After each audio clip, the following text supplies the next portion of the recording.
The actor Chris Evans from Captain America just listed his home in LA for $7 million. TikTok star Olivia Dunne tried to buy Babe Ruth's old apartment in New York, but her all-cash offer was rejected by the board of the co-op. Today, once again, we are taking a look at some of the top celebrity and luxury real estate headlines from the last couple weeks. Let's get into it. Now, we're going to kick this video off with that Captain America story, okay? So Chris Evans has been trying to sell his house in LA for a while. Seems like he's having a bit of a hard time selling. The backstory on this one is that Chris paid just $3.5 million for this home back in 2013.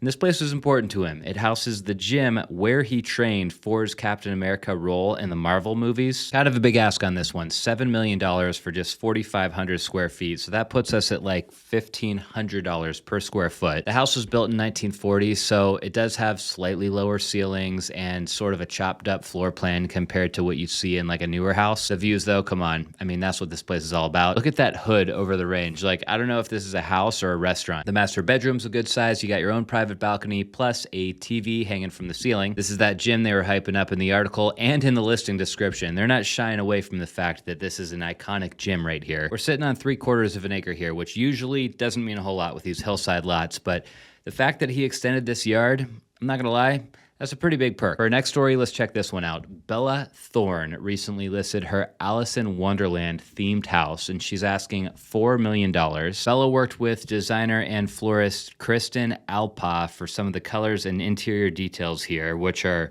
pretty wild, but pretty awesome. Even though this place is very unique inside, the place is already under contract, so good for her. This is definitely one of those types of houses that the inside looks nothing like it looks on the outside. The backyard's epic, great pool, great hot tub, views in every direction. And then here's where that designer came into play, okay? So this is what you see when you walk through the front door. There's this floral arrangement, which the description says is included with the sale. The wild color theme continues throughout this house. We got baby blue walls in this room with a pink pool table. Probably my favorite room in the house is the living room, okay? So we got this awesome artwork on the back wall.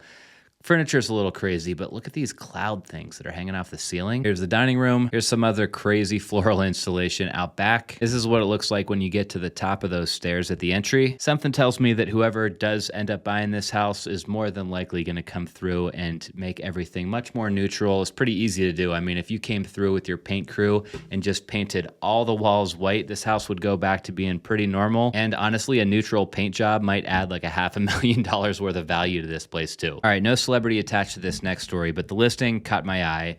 112 acres in Brentwood just hit the market. This listing makes for the largest single residential estate to hit the market in LA since the 1980s. The property single-handedly makes up more than 1% of Brentwood too, which is wild. This listing definitely has some of our most impressive specs of the day. $70 million asking price, 20,000 square feet, 9 bedrooms, 15 bathrooms. The place is known as the Robert Taylor Ranch. It was built in 1950. You got room for horses on this property. Here is one of several kitchens. Definitely a house for entertaining. The description doesn't tell us anything about whether or not this is a lot that can be subdivided, because when I see 112 acres, my first thought goes to, this is going to sell to a developer who builds like 5 or 10 houses here.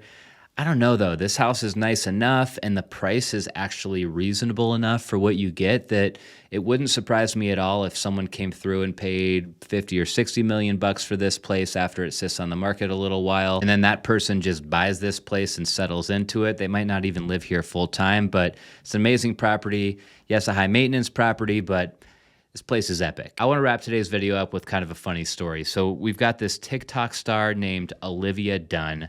She tries to buy an apartment in New York City. She offers $1.6 million cash, but the board of the co-op rejects her. This exact apartment actually does have some history too. It used to be baseball legend Babe Ruth's apartment. He lived here with his family from 1920 to 1940. It's actually not all that crazy of a listing, except for the fact that the HOA dues are over $4,000 per month. But Let's flip through some of these photos and talk about the story. What happened was a couple of months ago, Olivia decided that she wanted to buy her first home here in New York. She found this place. She loved it. She also loved the fact that it was Babe Ruth's old apartment, so she made an offer. It got to the point where she was so confident that this transaction was going to close that she and her boyfriend actually met up with an interior designer to talk about how they were going to furnish the place. Well, a week before she was scheduled to close, she got a phone call from the real estate agent who said, "Hey, I got some bad news. The co-op board reviewed your application and they said they don't want you to live here." As far as the articles I could read, they didn't share any information as to why she was rejected or why they made that decision. But if I had to guess, it probably has something to do with the fact that she just has this massive social media following and they didn't want an influencer living in their